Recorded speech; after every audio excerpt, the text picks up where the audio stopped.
Hello friends, कैसे हैं? आशा करता हूं आप सब अच्छे होंगे। मेरा नाम है सुजीत कुमार। दोस्तों, जैसा कि आपको पता है, बीपीएससी अपने नेक्स्ट पीटी एग्ज़ाम का डेट लगभग फाइनल कर चुका है। इसके संदर्भ में हम बिहार स्पेशल करंट अफेयर को ध्यान में रख के आपके एग्ज़ाम के अनुसार टॉपिक को आपके समक्ष प्रस्तुत करूंगा। मेरे इस चैनल पे आपको सब कुछ मिल जाएगा, घबराने की ज़रूरत नहीं होगी। ठीक है, तो हम लोग सबसे पहला बिहार का जो जाति जनगणना है काफ़ी इम्पोर्टेंट है एग्ज़ाम के पर्सपेक्टिव से। न केवल Bihar BPSC foundation PPT exam, बल्कि और सब जितने भी एग्ज़ाम हैं बिहार से संबंधित, उसको ध्यान में रखिएगा। इसके साथ साथ हम लोग एक चीज़ और जानने का प्रयास करेंगे कि बिहार में 2011 की जनगणना के अनुसार क्या स्थिति है, उसको भी कवर कर लेंगे इसमें। राइट, तो हम लोग देखते हैं नेक्स्ट सेगमेंट।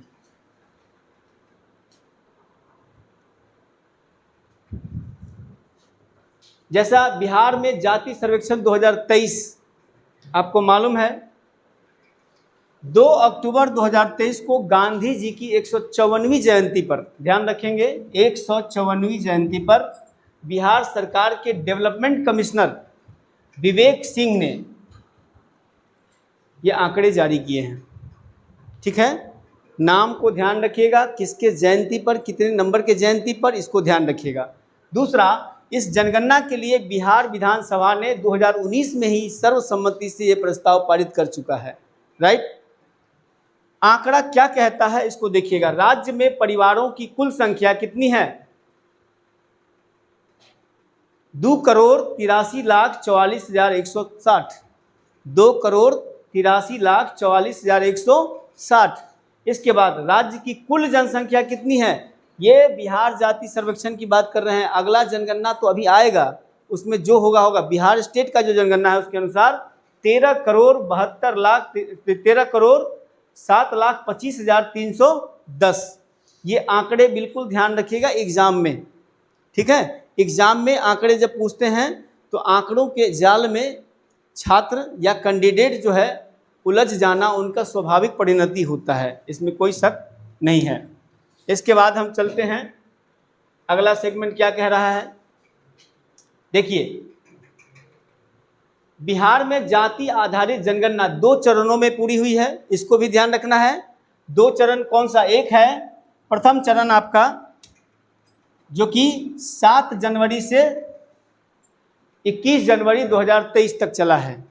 राइट, दूसरा चरण है 15 अप्रैल 2023 से 31 मई है, ये मई है 2023 तक चला है। ये दोनों चरण ध्यान रखेंगे। नोट में ये ध्यान रखना है कि दूसरे चरण का जो काम है करीबन 80% पूरा हो चुका था। उसके बाद पटना हाई कोर्ट ने स्टे लगा दिया। ठीक है, 4 मई 2023 को पुनः 1 अगस्त 2023 को हाई कोर्ट के गणना के खिलाफ जारी याचिका को हाई कोर्ट ने खारिज कर दिया और इसको फिर बहाल कर दिया गया। राइट, इसके बाद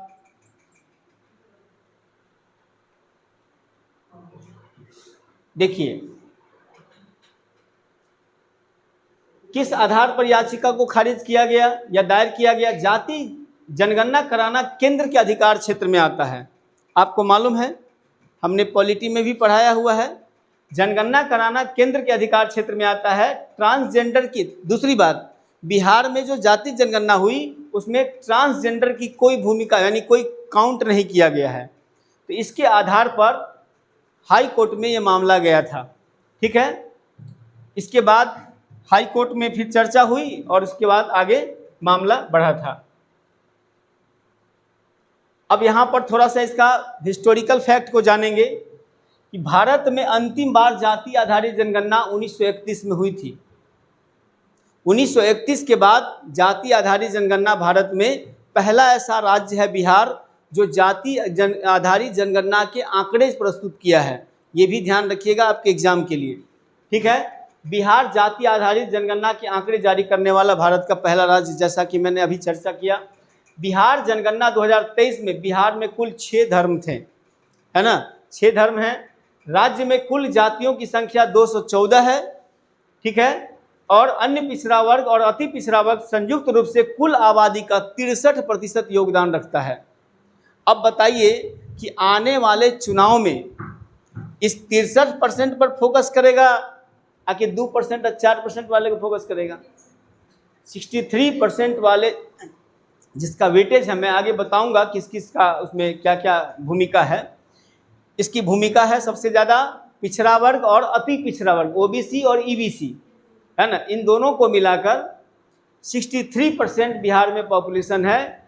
जाति जनगणना के लाभ भी होते हैं और हानि भी होते हैं।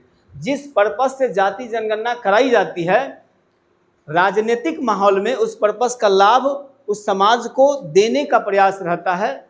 उसका पार्टिसिपेशन पॉलिटिकल सेक्टर में हो या सर्विस सेक्टर में हो या जॉब में हो या अदरवाइज सेक्टर में हो, उसके विकास को इंगित करने के लिए किया जाता है। लेकिन राजनीति भारत की ऐसी है कि हम उसका लाभ राजनीति में चुनाव जीतने के लिए करने लगते हैं और इससे समाज का एक बड़ा वर्ग अपेक्षित महसूस करने लगता है। अब आप ही बताइए कि जब चुनाव में 63% पर सभी राजनीतिक दल मारामारी करेंगे तो बाकी के जो बचे इधर कितने 37% आज समाज, वो कहाँ जाएगा? वो अपने आप को अपेक्षित महसूस करेगा और उसको सरकार और समाज के प्रति घृणा का भाव उत्पन्न होगा। इसलिए जाति जनगणना का जो नेगेटिव एस्पेक्ट है वो यहीं से निकल के आता है। खैर एनीवे, जाति जनगणना के अनुसार सर्वाधिक जनसंख्या वाली जाति कौन है? यादव है। अगर कोई एक समाज का जात अगर सबसे अधिक संख्या बिहार में है तो वो है यादव समाज। ठीक है, इसके बाद हम लोग बढ़ते हैं आगे, आंकड़े देखते हैं थोड़ा सा हम।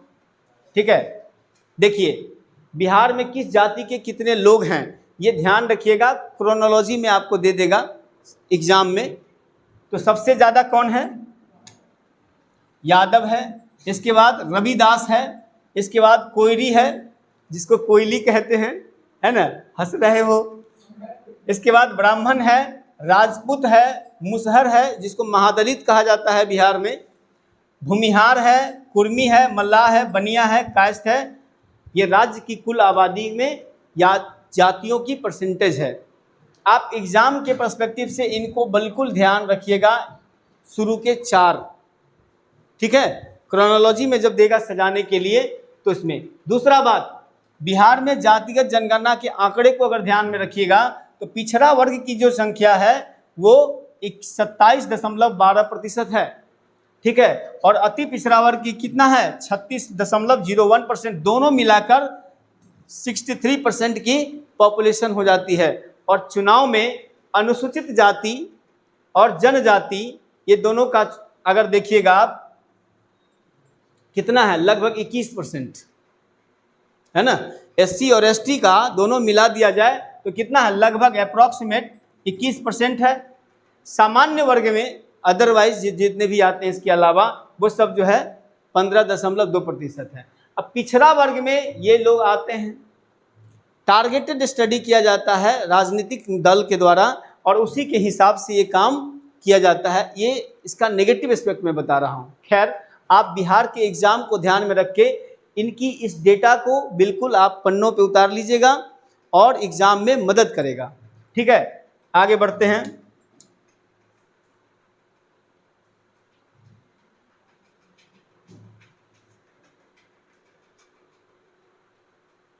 मैंने अभी बताया है जातिगत जनगणना कराने वाला बिहार जो है वो तीसरा राज्य है, लेकिन आंकड़े जारी करने वाला बिहार क्या है? भारत का पहला राज्य है। इसको ध्यान रखना है।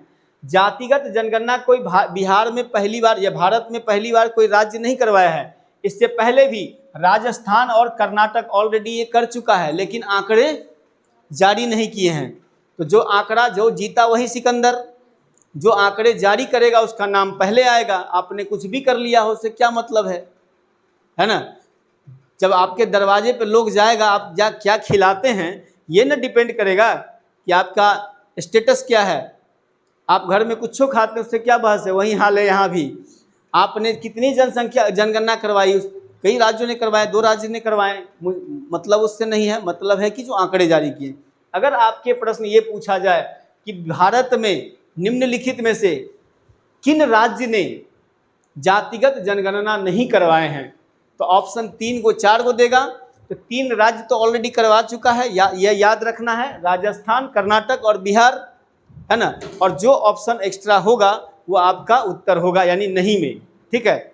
अगर आपसे पूछे कि भारत का पहला राज्य जिसने जातिगत जनगणना में आंकड़े प्रस्तुत किए हैं, तो वो एकमात्र एकलौता राज्य बिहार होगा। ठीक है। इसके बाद 140 साल पहले, जैसा कि मैंने अभी बताया आपको, 1881 में देश में पहली बार जनगणना हुई। ठीक है। 1881 से 31 तक, 71 का जनगणना पहली बार हुआ था, रेगुलर 81 से होने लगा।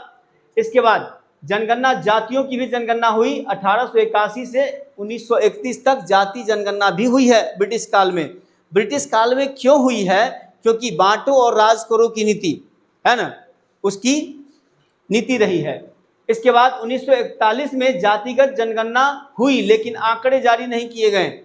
ये सब ध्यान रखना है आपको एग्जाम के पर्सपेक्टिव से। 1951 में सिर्फ SC ST की जातिगत जनगणना हुई थी, अदर कास्ट का नहीं हुआ था। कोई दिक्कत यहां तक? इस डेटा को बिल्कुल नोट कर लीजिएगा, आपके एग्जाम के लिए बहुत ही महत्वपूर्ण होगा।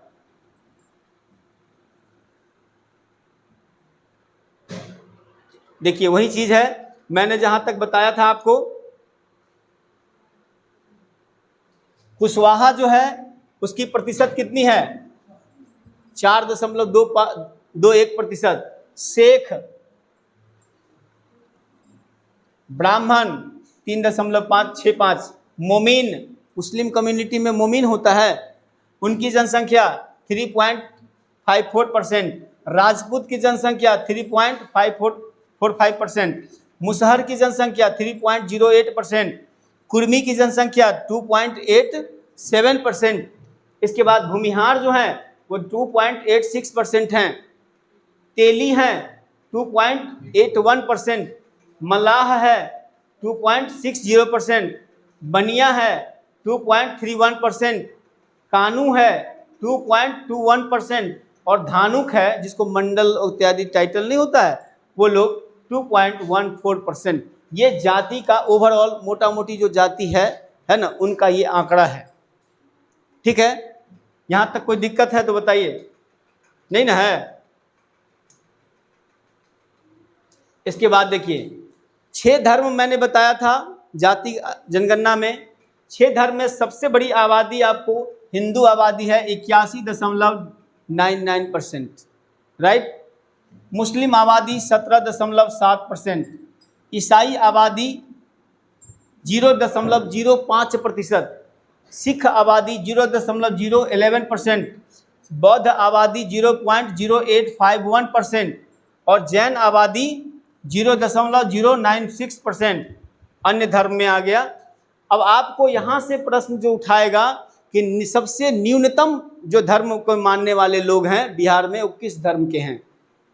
तो इसको जब तक डेटा आपके दिमाग में नहीं रहेगा, आप उसका उत्तर देने के स्थिति में नहीं रहेंगे। फिर वही कंडीशन होगा, what to do what not to do, है ना, क्या करें क्या ना करें। तो इसको एकदम आराम से आप लोग नोट कर लीजिएगा, इसमें कहीं कोई शक नहीं होनी चाहिए। देखिए बिहार की आबादी 1991 से लेके 2036, ये जो अनुमानित आबादी है ना, ये दोनों अनुमानित आबादी है। अब तो जनगणना होगी, क्योंकि कोरोना काल के कारण 21 में जनगणना हुई नहीं, 10 साल पे जनगणना होती है। अगले साल जनगणना कराने की भारत सरकार ने योजना बनाई है, देखते हैं जनगणना क्या होता है। 1991 से 2011 तक अभी तक का जो 3 साल का डेटा है उसको ध्यान रखिएगा। आबादी कितनी बढ़ी है आप अंदाजा लगाइए। 91 में 6,45,30,554 आबादी थी बिहार की। 2001 में 8,29,98,509। इसके बाद 2011 में हो गई 10,40,10,40,99,452। हम लोग ऐसे याद करते थे, ऐसे याद होता नहीं है। तो एक क्रोनोलॉजी में जैसे मोबाइल नंबर याद करते हो ना, है ना, वही तरीका याद करने का। 10,40,99,452, एक डिजिट कम है तो मोबाइल नंबर हो जाता है ना। ऐसा अनुमान लगाया जा रहा है कि 2021 में जो आने वाला जनगणना है उसमें 12,30,83,000 होगा, लेकिन अब तो उसका भी रिकॉर्ड पार कर चुका है। 2023 वाला जनगणना में। 36 में अनुमानित है 14 करोड़, हमको लगता है 15-16 हो जाएगा। जिस संख्या से हम लोग बढ़ रहे हैं, बढ़ ही तो रहे हैं और कुछ थोड़ी कर रहे हैं, बढ़ नहीं रहे हैं, बढ़ रहे हैं, है ना। जनसंख्या बढ़ रही है, आदमी आगे नहीं बढ़ रहा है, ग्रोथ नहीं हो रहा है उसका, है ना। कहने का मतलब ये है। इसके बाद अब हम लोग चलते हैं बिहार में जो जनगणना 2011 में हुआ है, मतलब भारत की जनगणना जो 2011 में है, उसमें बिहार के संदर्भ में हम लोग पढ़ते हैं। बिहार का चूंकि एग्जाम में क्वेश्चन पूछता है, इसको ध्यान में रख के आप देखिए। बिहार की कुल जनसंख्या, जैसा कि अभी हम लोग चर्चा की है, 10,40,99,452, 10,40,99,452। इसमें पुरुष जनसंख्या जो है 5,42,78,157, यानी कि कुल जनसंख्या का 52.14% है, और महिला की 47.86% है। पुरुष स्त्री के बीच में लिंगानुपात आप यहाँ स्पष्ट देख सकते हैं, ठीक है। दूसरा, इस लिंगानुपात के पीछे का रीजन भारत में पैट्रियार्कल सोसाइटी, है ना। मातृत्व की भावना तो है, लेकिन बच्चों को, यानी कि जो गर्ल्स लड़की बच्ची होती है, उसको गर्भ में ही, अब आधुनिक टेक्नोलॉजी, सरकार कानून बना दिया है, जब तक आप अवेयर नहीं होंगे तब तक उसका कोई लाभ नहीं होगा, है ना। अब क्या होता है, सोनोग्राफी करवाते हैं और काम पैसा दे के सब कुछ हो रहा है, यानी यहाँ पर एथिकल एजुकेशन की जरूरत है ना। खैर, कुल जनसंख्या के संदर्भ में बिहार देश में तीसरे स्थान पर है। ध्यान रखेंगे, बिहार का पूरे देश में जनसंख्या के मामले में तीसरे स्थान पर। भारत के कुल जनसंख्या का 8.7% जनसंख्या बिहार में निवास करती है, ठीक है। ये सब डेटा आप बिल्कुल ध्यान रखिएगा, इसमें कोई इफ बट नहीं है। ये डेटा कभी भी आपको 4 साल बाद भी काम देगा, ठीक है। हालांकि अब तो आने वाला जो है डेटा उसमें चेंजिंग होगा। अब हम देखते हैं कि सर्वाधिक जनसंख्या वाला जिला पटना है, पूर्वी चंपारण, मुजफ्फरपुर, मधुबनी, गया, ठीक है। सबसे अधिक जनसंख्या आपको पटना में है, सबसे अधिक जनसंख्या पटना में है, और इसके बाद सबसे न्यूनतम जनसंख्या शेखपुरा में है, ठीक है। शेखपुरा पटना के बगल में एक छोटा सा जिला है शेखपुरा। तो ये याद रखिएगा, पटना, पूर्वी चंपारण, मुजफ्फरपुर, मधुबनी, गया, ये शुरुआत के 5 जिले हैं जहां सर्वाधिक जनसंख्या है। सबसे कम जनसंख्या में नीचे से नंबर 1 पे शेखपुरा है, उसके बाद शिवहर है, अरवल है, लखीसराय है, जहानाबाद है, ठीक है। इसके बाद ग्रामीण जनसंख्या की बात करें तो कुल बिहार की जनसंख्या का ग्रामीण जनसंख्या कितना परसेंट है, 88.71%, ठीक है। अगर वो काउंट करेगा डिजिट में तो वो भी ध्यान रखिएगा, 9,23,41,436, ठीक है। इसके बाद देखिए, सर्वाधिक जनसंख्या वाला जिला ग्रामीण क्षेत्र में, सबसे ज्यादा ग्रामीण जनसंख्या जो है किस राज्य में रहता है, तो वो पूर्वी चंपारण में है।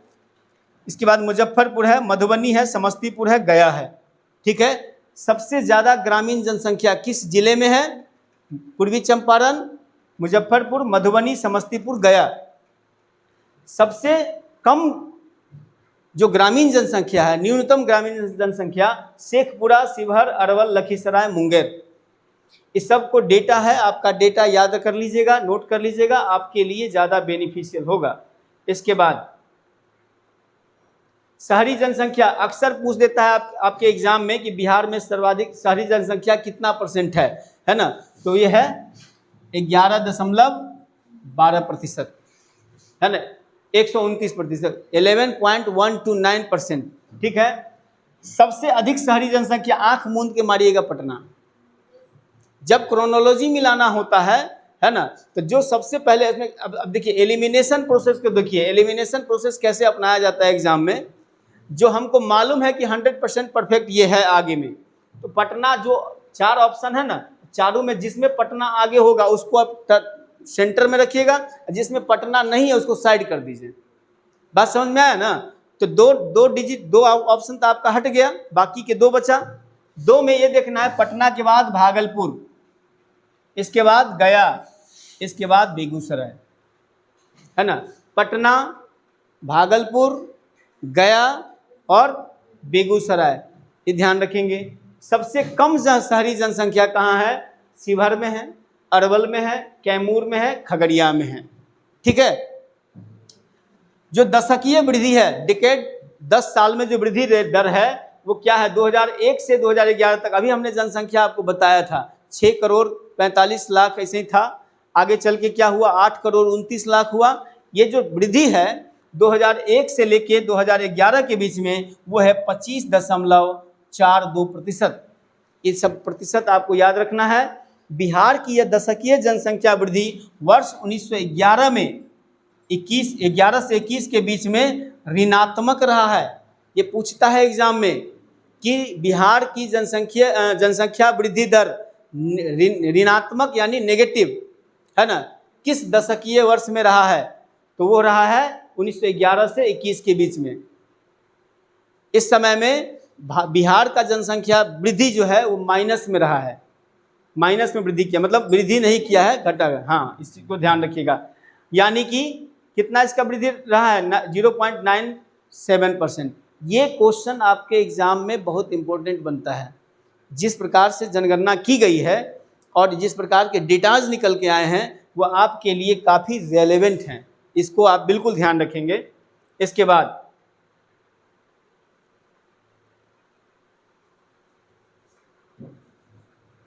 सर्वाधिक जनसंख्या वृद्धि कहाँ हुआ है?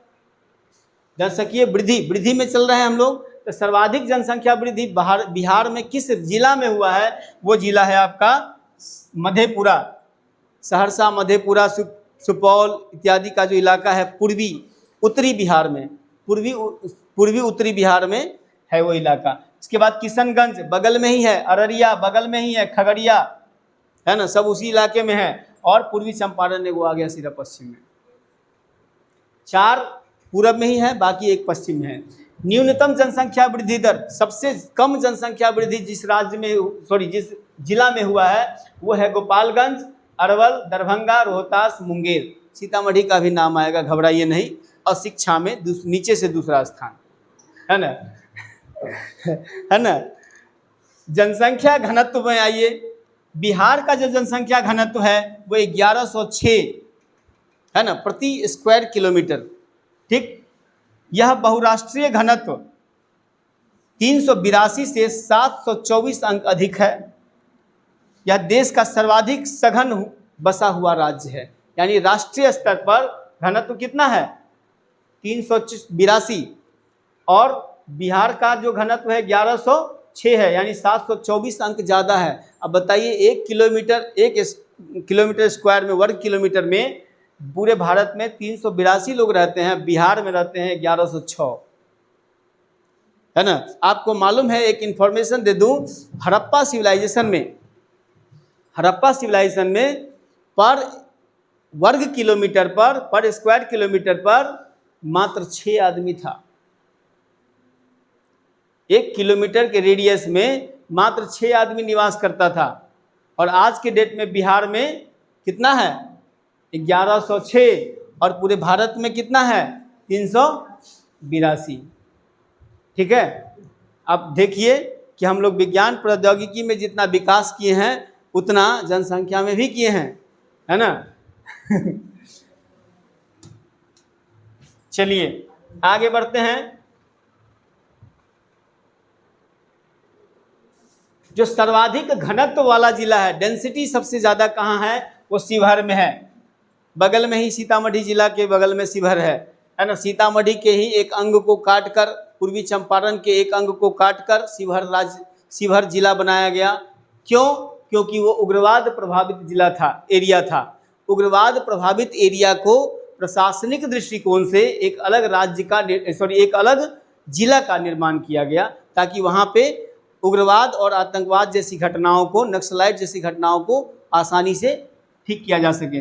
सबसे ज़्यादा घनत्व शिवहर में है। इसके बाद पटना है, दरभंगा है, वैशाली है और बेगूसराय है।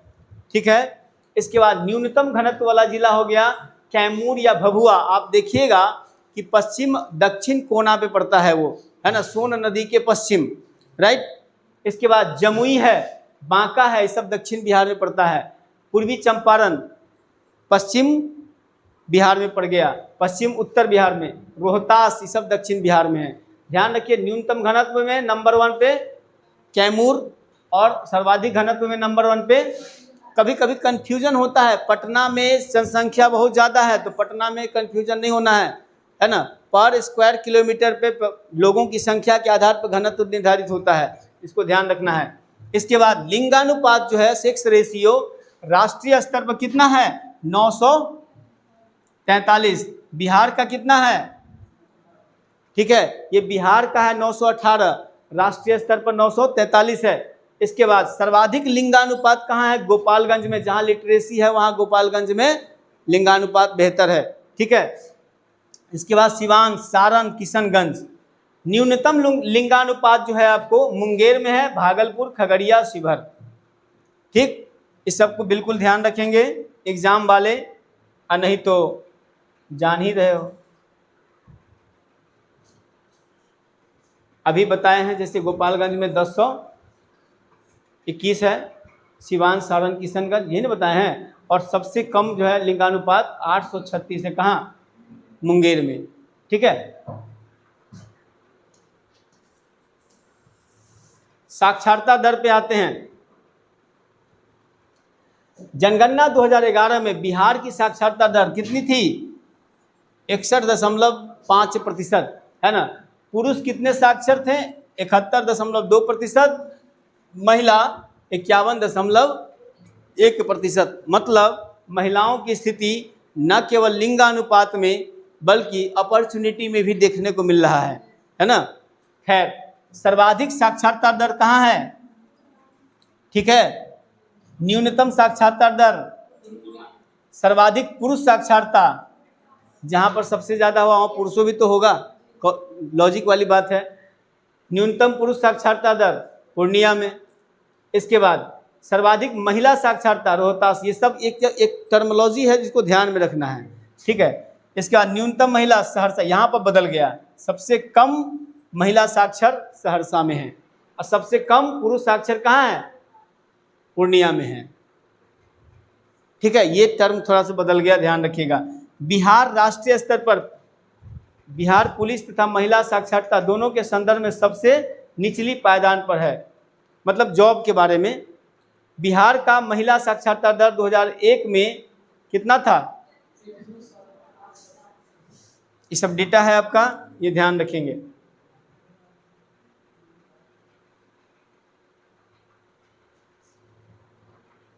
देखिए सर्वाधिक साक्षरता दर रोहतास, पटना, भोजपुर, मुंगेर, औरंगाबाद। न्यूनतम साक्षरता दर पूर्णिया, इसके बाद सीतामढ़ी। मैंने बोला था ना कि हम लोग एक चीज़ में हैं ठीक ठाक पोजीशन में, वो है इलिटरेसी में, है ना, यानी कि लीस्ट लिटरेसी के नीचे से दूसरे पायदान पे, बहुत बड़ी उपलब्धि है ना। इसीलिए इसके बाद कटिहार है, मधेपुरा है और सहरसा है, राइट। इसके बाद चलते हैं शिशु लिंगानुपात में। आइए, बिहार का शिशु लिंगानुपात कितना है, 935। राष्ट्रीय स्तर पर कितना है, इस मामले में तो ठीक है ना, किसी भी मामले में तो ठीक होना चाहिए। सर्वाधिक शिशु लिंगानुपात किस जिला में है ना, और न्यूनतम शिशु लिंगानुपात, ठीक है। इसके बाद बिहार में अनुसूचित जाति SC, ठीक है, बिहार में कुल जनसंख्या इसकी कितनी है बताइए, 1,65,67,325, है ना। यानी कि बिहार की कुल जनसंख्या में SC कम्युनिटी का परसेंटेज 15.9% है। ये सब डेटा आपको ध्यान में रखना होगा। सर्वाधिक जनसंख्या SC का कहाँ है और न्यूनतम, सर्वाधिक जनसंख्या प्रतिशत में गया, है ना, 30.39% SC कम्युनिटी गया में बिलोंग करता है। और सबसे कम जनसंख्या SC का है वो किशनगंज में है, 6.69%। अगर जनसंख्या पूछेगा तो गया में सबसे नंबर 1 पे, शिवहर सेकेंड पे। अगर परसेंटेज में पूछेगा तो गया नंबर 1 रहेगा ही, सेकेंड में किशनगंज आ जाएगा, शिवहर के जगह किशनगंज आ जाएगा, ठीक है। इसके बाद जनजाति पे आइए, इनको काहे छोड़िएगा, है ना। जनजाति में कुल बिहार की जनसंख्या का 13%, ये सब 2011 का जनगणना बता रहे हैं, ठीक है। आने वाला जो जनगणना हो, बाकी तो 2023 वाला हम बताए ही हैं जाति जनगणना में, ये 2011 का आंकड़ा है। कुल बिहार की जनसंख्या का 13% है। कुल जनसंख्या कितना है?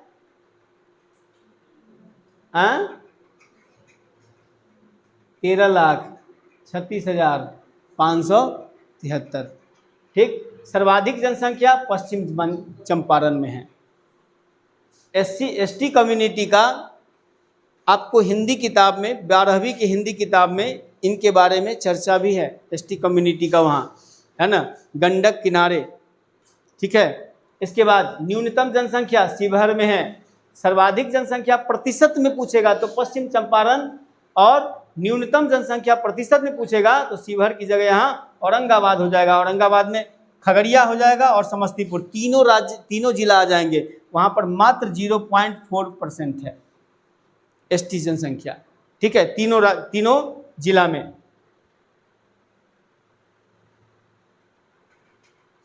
अभी हमने 2011 के हिसाब से कुल जनसंख्या का 82% हिंदू धर्म, जैसे कि मैंने बताया ही ऑलरेडी आपको। इसके बाद बिहार का जीवन प्रत्याशा, इसको याद रखिएगा, बिहार का जीवन प्रत्याशा लाइफ एक्सपेक्टेंसी रेशियो है ना, कितना है? 68.9% है, ये भी आप ध्यान रखिएगा। इसके बाद ये आपका डेटा है कौन से धर्म 2011 के हिसाब से कितने प्रतिशत है, और इसके बाद सिख, जैन और बौद्ध धर्म सब एक ही है, इतना ही % है। यानी तीनों जो मिला के जो है ये इतना ही है।